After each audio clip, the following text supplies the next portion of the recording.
From chronic pain to sports injuries, get Asia's leading joint care under one roof. Your journey to mobility starts at Sunshine Bone and Joint Institute by KIMS Sunshine Hospital, Gachibowli or Begumpe. Book your consultation today. 2025-2026 సంవత్సరానికి గాను record స్థాయిలో శ్రీశైలం ఎడమగట్టులో విద్యుత్ ఉత్పత్తి ప్రక్రియను సాధించారు ఇక్కడ ఉన్నటువంటి అధికారులు. ప్రజెంట్ మన దగ్గర ఎడమగట్టు విద్యుత్ విభాగానికి సంబంధించి జెన్కో సి గారు ఉన్నారు, సి కేవి సత్యనారాయణ గారు ఉన్నారు. ఆయనతో మాట్లాడదాం. సార్ ఏంటి సార్ ఈ సంవత్సరానికి సంబంధించి పూర్తిగా విద్యుత్ ఉత్పత్తి ప్రక్రియ ఎలా కొనసాగిందంటే ఏం చెప్తారు?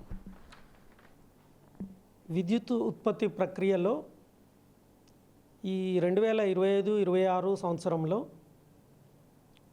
రికార్డు స్థాయిలో 2722.953 మిలియన్ యూనిట్స్ సాధించడం జరిగింది.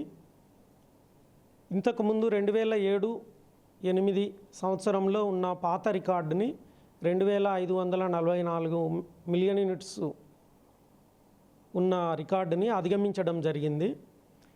ఇది ఎంప్లాయీస్ యొక్క అందరి సమిష్టి కృషితోని పై అధికారుల యొక్క ప్రత్యేక శ్రద్ధ Srisailam left bank hydroelectric station మీద చూపెట్టడం వలన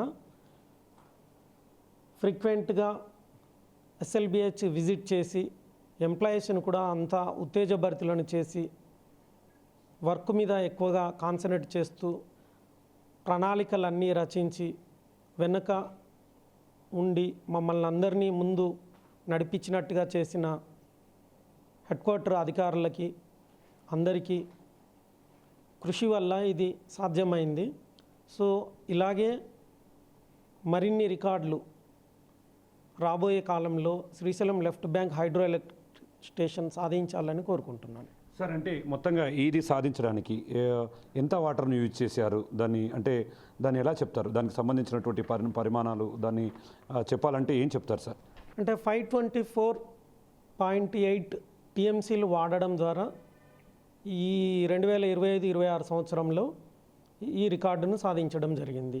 ఇందులో జూలై, ఆగస్ట్, సెప్టెంబర్, అక్టోబర్ మాసంలో ప్రతి నెల కూడా 500 పైన మిలియన్ యూనిట్లు సాధించడం ద్వారా 2700 మిలియన్ యూనిట్స్ సాధించడంలో ఆ 4 నెలల యొక్క అవైలబిలిటీ ఫ్యాక్టర్ అన్నది చాలా ముఖ్య పాత్ర పోషించడం జరిగింది. ఇలాగే నెక్స్ట్ ఇయర్స్లో కూడా అవైలబిలిటీ బాగా ఉంచి బాగా వర్షాలు అది నేచర్ యొక్క సహాయ సహకారాలతో ఈ రికార్డును మళ్ళా అధిగమించాలని కోరుకుంటున్నాం. సో ఇంకా ఫైనల్గా సార్ అంటే ఆ పవర్ ప్లాంట్కి సంబంధించి జపాన్ సాంకేతిక పరిజ్ఞానంతో కూడా చేశారంటున్నారు. అంటే వాటి సామర్థ్యం చాలా బాగా వర్కౌట్ అయిందని అనుకుంటున్నారా ఈసారి?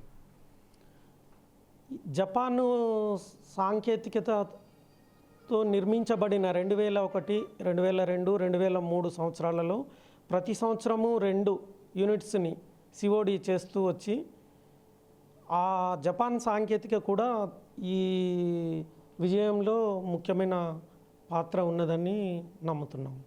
సో చూస్తున్నాం మొత్తంగా అధికారులు సంతోషం వ్యక్తం చేస్తున్నారు. పై అధికారులు నిత్యం పర్యవేక్షణతో మాకు సపోర్ట్గా ఉండడం వల్లనే ఇదంతా సాధ్యమైందని చెప్పి కూడా జెన్కో సిఈగా ఉన్నటువంటి కేవి సత్యనారాయణ గారు చెప్తున్నారు. దాంతోపాటు రాబోయే రోజుల్లో కూడా ఇదే విధంగా అధికారుల సహకారంతో, ప్రభుత్వ సహకారంతో రాబోయే రోజుల్లో ఖచ్చితంగా విద్యుత్ ఉత్పత్తి ప్రక్రియ కోసం తాము ఎల్లవేళలా కష్టపడి పనిచేస్తామని చెప్పి కూడా జెన్కో సిఈ సత్యనారాయణ చెప్తున్నటువంటి సిచ్యువేషన్ ఇక్కడ కనపడుతుంది. ఇది ఇక్కడ ఓవరాల్గా శ్రీశైలం ఎడమగట్టు జల విద్యుత్ ఉత్పత్తి ప్రక్రియకు సంబంధించినటువంటి అప్డేట్. కెమెరా పర్సన్ నగేష్తో శంకర్, బిగ్ టీవీ, దోమలపేంట నుండి.